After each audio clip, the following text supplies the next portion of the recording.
man, I hate Mondays. Nah, man, it's Tuesday. Wait. What day is it? You know what day it is. Tuesday. Brewsday Tuesday. Oh, fuck yeah! It's Brewsday Tuesday time. Brought to you by the Fatback Soul Shack. Here is DreZ and Huck.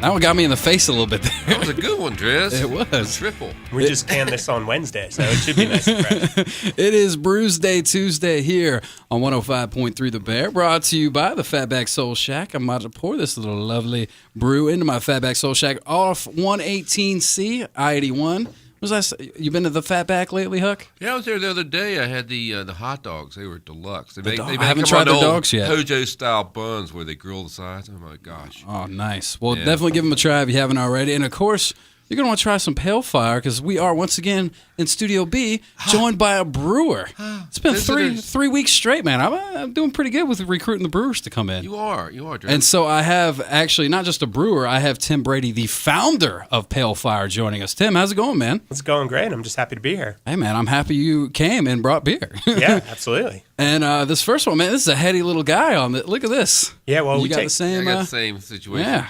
We actually take the carb up a little bit higher because it is a Saison, so we do that on purpose. That's right. So I just poured the, this is the Salad Days American Saison, 7%. Mm-hmm. That's pretty good. Almost a Huck session beer. Just about, man. So 8%. So before we delve into the beer, tell us a little bit about Pale Fire. You're founder, so I mean you've been there since the get-go, right? Yeah, been there since day one. We opened up in Harrisonburg, Virginia, to the public in April of 2015. So we've got about 18 months under our belt, but of course it took much longer to get it open. But everything's going great. We kind of do classic styles, a lot of hoppy, a lot of dry, Belgian styles, and reception has been fantastic. So I know that 2015, you're kind of Pale Fire's right in there with the booming of the brewers here in Virginia and whatnot. But have you been brewing and stuff before then? Like when did your love for beer really take off? Well, technically my love for beer. 16, like everybody else. Yeah, let's say officially, since I'm on the radio, my love for beer started in 2001 when I was 21 years old. Okay. But coincidentally, I also got a job as a professional brewer in 2001. Nice. At a brew pub in Harrisonburg, Virginia called Calhoun's. I loved Calhoun's. That was a great spot. I used to go there all the time. Have a place on the roof, taps and all. But, I mean, the beer was good, the food was good, the people were good. Yeah, absolutely. I used to go there all the time, and then it got ruined by, Capitol Hill House. I would never say ruined. The owner of Calhoun's just decided to go a different way and sold the business, but yeah. Well, you haven't been in that many Capitol Hill houses. If they're not out of it, they don't have it. Look, I have to sell beer. I know. It's fine. Well, I don't. So you fell in love with the beering thing. Sorry, you're sipping. I'm sipping it too, man. I'm still waiting for this head to go down a little bit. This is a pour a little bit over it. It'll help it. Oh, okay. Push it down a little bit. So what made you decide this is what we're gonna do? Okay. Open a brewery. Man, well, the very first thing was I was talking to a friend of mine about the potential of opening the brewery, and there was a great spot in downtown Harrisonburg, which was a ice house that had been out of use for a couple years. And the owners of the ice house wanted to put a brewery in there. I had been a professional brewer, and I also worked in distribution for a company called Specialty Beverage for a bunch of years. So I'd kind of done both sides of the business. Mm-hmm. And I got talking to them, and, it was kind of like, wow, this is something that could actually really work. The space was fantastic. So having the experience and then right time, right place sort of a thing. Yeah, absolutely. But the most important part, and I always stress this because it would not have happened, when I went home and I told my wife, like, hey, I'm thinking about opening up a brewery. Her response was, okay, I think we can do that. And if she had said anything else, we would have just cut it off right there. Nipped it at the bud. Yeah, having the right support system is key. Yeah, my wife Kelly was very supportive. Well, that's great. My wife's pretty supportive of me drinking a lot. Huck's Beer Buzz. I said, I'm going to start Huck's Beer Buzz and drink a lot. She goes, yeah, go ahead. Bring me some. Sounds like a great idea. Yeah, great idea. But so right place, right time, and having the experience, and then there you go, Pale Fire's born. So you said about 18 months under your bed. How's it going, man? Is it as challenging as you thought? I mean, I know there's a lot of people out there that love the beer, and at this time, would you recommend starting up a brewery if you got the right capital and the right stuff, or how's it going so far? Yeah, if you being have, only 18 months into the. If you have the passion for it, you absolutely should do it. No doubt about that. Now, if you don't have the passion for it, I'm going to tell you it's a lot of work and there's some long days. But for me personally, there isn't anything else I've ever rather wanted to do or would have preferred to do. So. No complaints on my end. I'm happy with the long hours. I believe you've picked up a little hardware along the way, too. We have. Yeah. Won a few awards. And actually, that's a very nice segment. I can tell you've done this before, right into the beer that we're sipping. Because Salad Days American Saison won a medal at our very first GABF in 2015. And then we were very honored to back that up with another medal at the World Beer Cup, which is, of course, the biggest competition in the industry. Pardon me. I was at 15. Oh, nice. But usually I go to the awards, but during the awards I was pretty hungover, so I was at the diner across the street and had my laptop open, and I was feeding the Twitter feed, Hunter S. Thompson style, like I was actually there, but I wasn't. Well, you just ruined the illusion, man. I'm sorry. That's okay. I don't have that many followers. Well, that's cool, man. So and they would appreciate that. That must be a nice boost of confidence, first time entering and coming away with an award. Yeah, no, it was fantastic. It was a great feeling. There was a lot of high fives that day.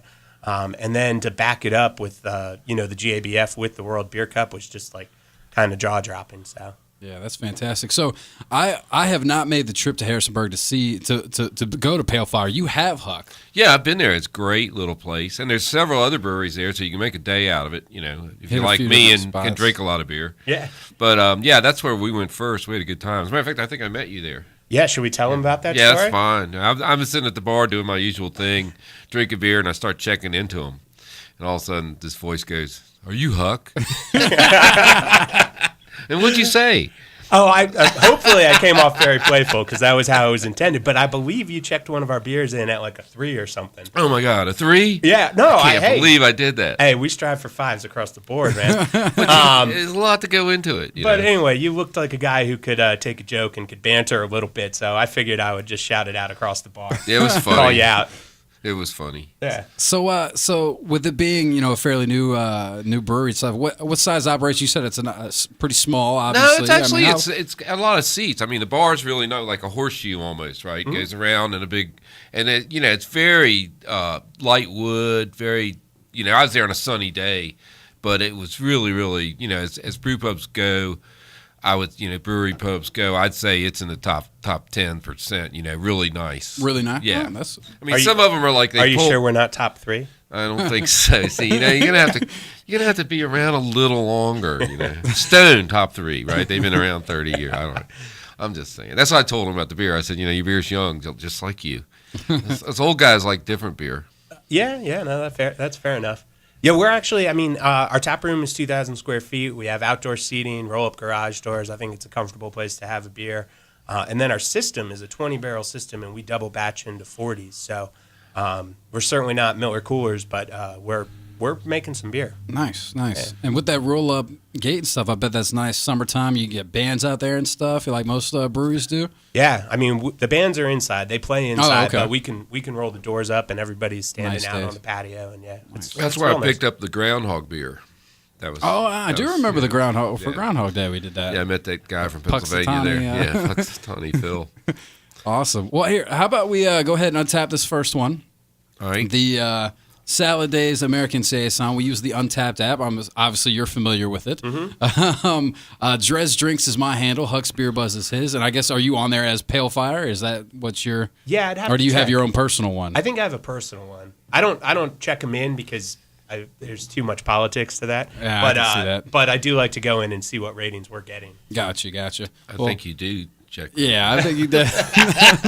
I think it's Tim B at untapped.com. Okay. Or Untapped. All right, well, there you go. You can friend him as well. Basically, like we were mentioning, it's kind of a scale of 1 to 5. It's a fun little app. That way you can keep track of your beers. That's the main reason I do it. It's like, have I had this one before? It sounds familiar. Did I like it? Whatever. I'm going to go first on this one because anytime you go first, then I just parrot it. You follow me. Yeah, I follow it. But I'm such an influence on you, DreZ. Yeah, but I tell you what, man, this is definitely a nice, light, refreshing one. I could certainly see drinking this on a summer day. I mean, to me, this is one that can quench your thirst for sure. And of course, at 7%, maybe it's a DreZ session. It's not quite a Huck session, Right. but It's I like a getting there, 7% ABV on a beer. It's light. It's very. It's got that head on there, man. That's some crazy lacing on this bad boy. He's going in. He's going in. Don't forget those It's smooth. Citra and Amarillo hops, man. It's definitely in there, man. It's a tasty brew. And I'm not gonna lie, I don't dish out fives like Huck does. And I know you strive for fives, so don't be upset. I think I've probably given away maybe 10 fives top in my Untapped career of almost 800. I think I'm going on now. Hey, So this is not a 5 in my book because I don't dish those out left and right, but this is a solid 4.5, I would say. This is a great beer. You should be happy with that, my good sir. Huck, what are you thinking, man? Well, you know me. I'm a 5 whore. You are a 5 whore. Yeah. I got a brewer here. I got an almost perfect saison. Who's already called him out, by the way. It's an almost perfect saison. Well, and this is definitely one of your and one of my favorite styles. One of your favorite beers. You have 5 favorite beers, and this is probably what 3 of the 5 or something like that. Even though I'm only a celebrity judge, I still know beer. It's a 5. This is a great beer. It really is. This is awesome. Beer is just coming off just perfect today. So I still got a little bit of my glass. I think what we'll do is we'll play a tune, maybe finish this off, and then you brought another one for us to try, right? Yeah, Deadly Rhythm Pale Ale. All right, well, we'll tap into that one next. It's Brewsday Tuesday with Tim from Pale Fire. We'll bust open another one right after this on 105.3 The Bear.